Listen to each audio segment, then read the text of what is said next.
नमस्कार दोस्तों, मैं मनोज मुसाफिर साहू नेशनल आवाज़ यूट्यूब चैनल पर आप सभी का स्वागत करता हूं। आप जानते हैं कि लोकसभा का चुनाव पूरे देश में हो रहा है और ये लोकसभा का चुनाव ही महत्वपूर्ण है। इसी से देश का राजा डिसाइड होगा, इसी से देश का प्राइम मिनिस्टर प्रधानमंत्री डिसाइड होगा।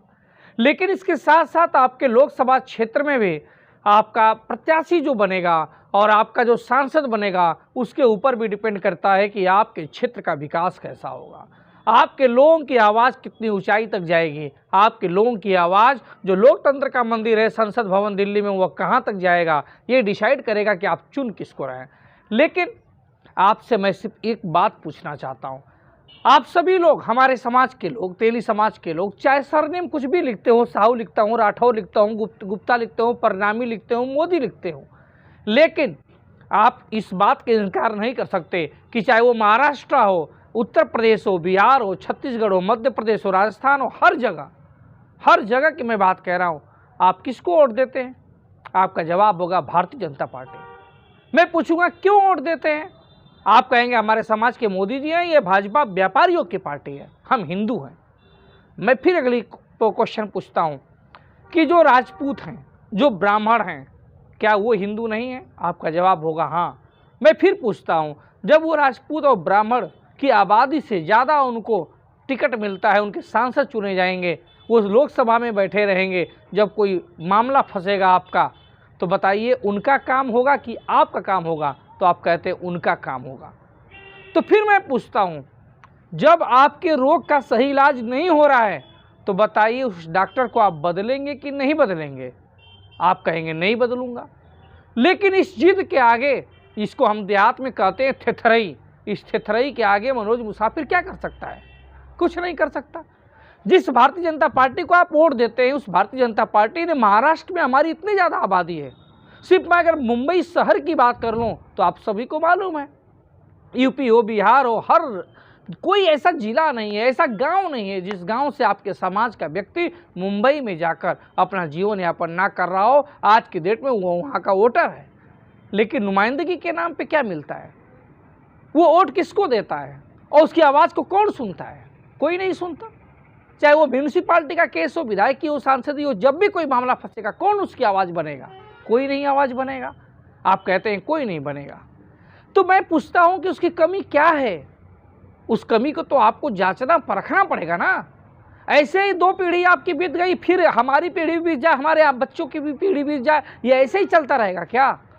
आपको बताइए मुझे कि भारतीय जनता पार्टी ने आपका वोट लेती है, बाबा साहब भीमराव अम्बेडकर ने जो अधिकार दिया, ये अधिकार इतना महत्वपूर्ण है कि इस वोट की कीमत आपको नहीं मालूम है। इस वोट की कीमत को जिस जाति ने समझा, सबसे पहले ब्राह्मणों ने समझा, क्योंकि पहले उन्हीं के प्रधानमंत्री और मुख्यमंत्री होते थे। क्षत्रियों ने समझा, यहाँ तक कि अब दलित समाज भी समझ गया।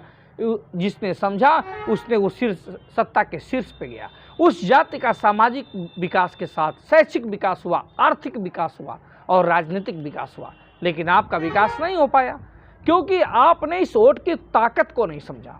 जिसे मन किया उसको सौंप दिया, दे दिया, उसकी गहराई में कभी आप नहीं गए। जिस भारतीय जनता पार्टी को आप वोट देते हैं, उस भारतीय जनता पार्टी ने आपको क्या दिया है?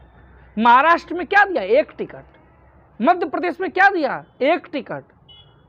उत्तर प्रदेश में क्या दिया? भारतीय जनता पार्टी ने सिर्फ 1 टिकट।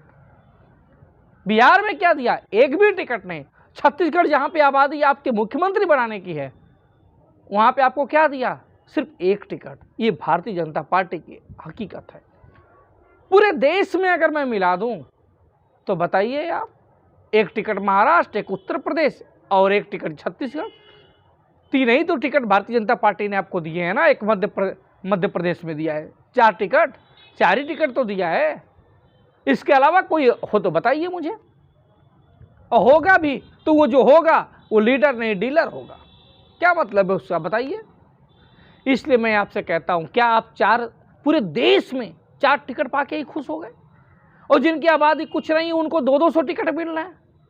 आपको अंदाजा है, आप जिस लोकसभा से बिलोंग करते हैं, मेरी बात सुन रहे हैं, आप सोचिए, आपके टिकट जब कटता है, चाहे आता है, तो कुछ परिवारों तक सीमित है। कुछ परिवारों तक लोकसभा का टिकट जो है वो कुछ परिवारों तक, उनके बाप दादा भी लड़े, परदादा लड़े, नाना लड़े, बाप लड़े, चाचा लड़े, भतीजा, सब उन्हीं के परिवार का लड़ेगा। तो आम आदमी, हम जैसे गरीब आदमी का क्या होगा? आप जैसे गरीब आदमी का क्या होगा?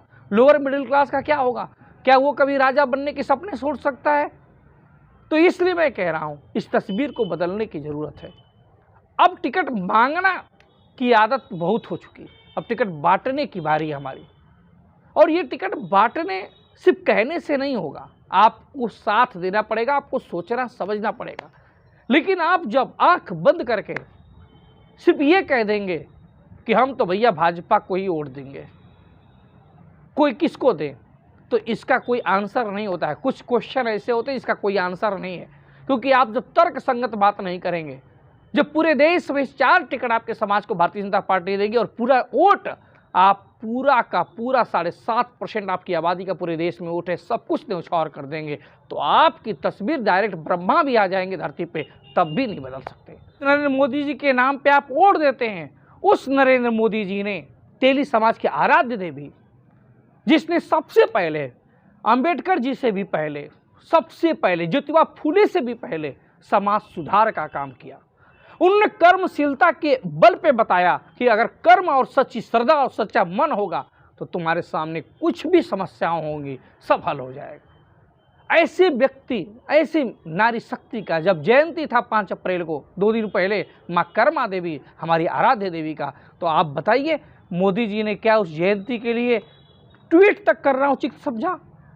कहीं उनका जिक्र तक किया? नहीं किए। क्यों? क्योंकि वो हमको कुछ समझते कहाँ, हमारी आराध्य देवी को क्या समझते हैं? बाकी सबको तो ट्वीट करते रहते हैं।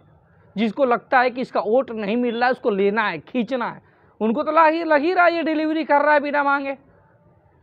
कौन सुनेगा बताइए? और हमारा समाज होली मिलन समारोह मनाता है, रंगारंग कार्यक्रम करेगा, वीर गुलाल खाएगा, पिएगा, पूरी हलवा और चल देगा। उसको कोई मतलब नहीं है लोकतंत्र की परिभाषा से, उसको कोई मतलब नहीं है वोट की ताकत से। उसको मतलब है रंगारंग कार्यक्रम, खूब बढ़िया पहन ओढ़ के आए और स्टेज पे बैठे और बैठ के गपशप करे, खाए पिए चल दे। अगर ऐसा ही करना है तो लोकतंत्र में आप हमेशा कभी भी आपका समाज शीर्ष पे नहीं पहुंचेगा।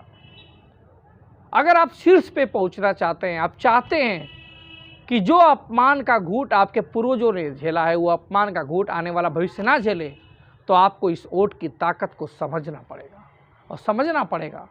मैं ये नहीं कहता कि कांग्रेस को वोट दीजिए, कांग्रेस तो काका कालेलकर की रिपोर्ट को कूड़े में फेंक दिया था। कांग्रेस ने ही तो जातिगत जनगणना 2011 की रिपोर्ट सार्वजनिक नहीं की। कांग्रेस ने ही तो 1931 के बाद कभी भी जातिगत जनगणना नहीं कराई। प्रत्येक प्रदेशों में उन्होंने सवर्ण समाज के लोगों को मुख्यमंत्री बनाया, मंत्री बनाया, लेकिन छोटे समाज के लोगों को कभी आगे नहीं बढ़ाया। मैं कांग्रेस के भी विरोध करता हूँ, लेकिन आप ये सोचिए कि कांग्रेस ने भी छत्तीसगढ़ में 2 टिकट दिया, भाजपा से ज़्यादा दिया है। उत्तर प्रदेश में 1 टिकट दिया है, वो बराबर दे दिया है। लेकिन आपको क्या मिला, क्या दे रहे हैं लोग? इस बात की तहकीकात करना, सोचना समझना यह आपका परम कर्तव्य है और बताना मेरा है। आप माने चाहे ना माने,